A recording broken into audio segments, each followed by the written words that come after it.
খেলা দেখে আপনার মতো হতে চাই, আপনাদের সেই ছবি উঠছে, মানে আইডল অ্যাকচুয়ালি আপনারাই।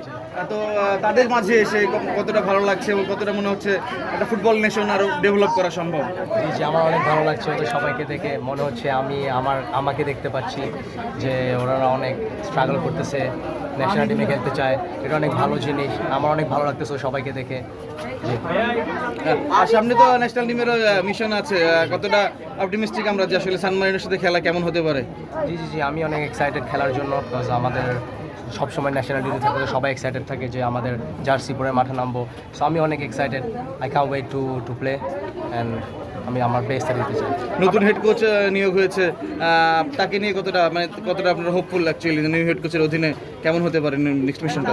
আমি অনেক এক্সাইটেড যে আমি নতুন কোচ হয়ে কাজ করতে পারবো। আমি মনে করি যে অনেক ভালো মানের কোচ হবে অ্যান্ড আমি অনেক এক্সাইটেড মাঠে নামার জন্য। আর কোনো প্রশ্ন? না, আমার এখনো কোচের সাথে কথা হয় না, বাট আমি ইনশাআল্লাহ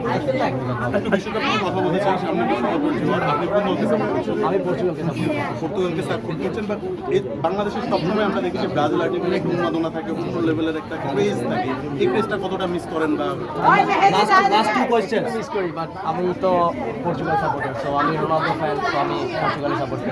রোনালদো বিশ্বকাপ জিতবে এবার ইনশাআল্লাহ ইনশাআল্লাহ ইনশাআল্লাহ। ফামিদুল ইতালি সান মারিনোতে খেলা, আপনি ইতালিতে থাকেন, কেমন আশা করেন বাংলাদেশি দর্শকরা সেই খেলা দেখার জন্য সান মারিনো? আমি অনেক এক্সাইটেড, অনেক বাঙালি আসবে। আমি আশা করি অনেক মানুষ আসবে আমাদের খেলা দেখতে, সো আমি অনেক এক্সাইটেড। Thank you. কতটুকু প্রস্তুত সান মারিনোর বিপক্ষে নিজের যে থেকে আসবে জি জি জি, আমি ইনশাআল্লাহ অনেক প্রস্তুত। আমি আমার সর্বশেষ দিয়ে খেলতে চাই, মানুষের আমার জন্য দোয়া করবে যাতে আমি ভালো খেলতে পারি। ওকে, থ্যাংক ইউ।